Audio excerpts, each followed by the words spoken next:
Hello students, যারা এবছর class 7-এ পড়ছো, তোমরা সেকেন্ড ইউনিট টেস্ট পরীক্ষার জন্য যে প্রশ্নগুলো 2 মার্কে প্রিপারেশন নেবে।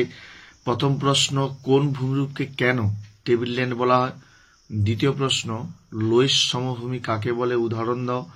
তৃতীয় প্রশ্ন, জলবিভাজিকা কিংবা ধারণ অববাহিকা বলতে কি বোঝো? দুটোর মধ্যে একটা আসতে পারে। নেক্সট, অশ্বক্ষুরাকৃতির হ্রদ কাকে বলে? এই ক্ষেত্রে তোমরা ছবি আঁকবে। রেগোলিথ কি? কাকে কেন অন্ধকারচ্ছন্ন মহাদেশ বলা হয়? আর্ক বা ওয়াদি কি? অর্থাৎ সাহারা মরুভূমির যে ভূমিরূপগুলো রয়েছে, হামাদা, ওয়াদি, কি বলে, আর্ক, সেগুলো একটু দেখে রাখবে।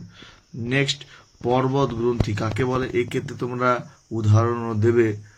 নেক্সট, জলপ্রপাত বলতে কি বোঝো?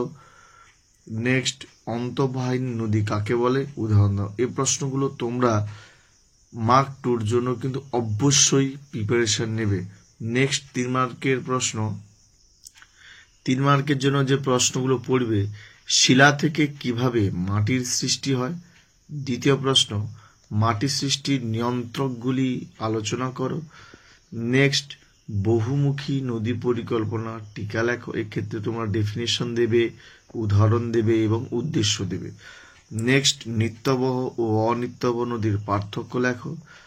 5 নম্বর প্রশ্ন, আফ্রিকার ভূমধ্যসাগরীয় উদ্ভিদ কিংবা তুন্দ্রা জলবায়ু বা ভেল তৃণভূমি, 3টা দিলাম, তোমরা এদের সম্পর্কে একটু ভালো করে দেখে রাখবে। নেক্সট, নীল নদের গতিপথ আলোচনা করো, অর্থাৎ হোয়াইট নীল, ব্লু নীল, এই যে ব্যাপারগুলো আছে তো সঠিকভাবে ভালোভাবে উপস্থাপন করবে। নেক্সট, আগ্নেয় শিলা বা পাললিক শিলার বৈশিষ্ট্য লেখো। এবং অন্তিম প্রশ্ন, সাহারা মরুভূমির উপর বিশ্ব উষ্ণায়নের প্রভাব আলোচনা করো।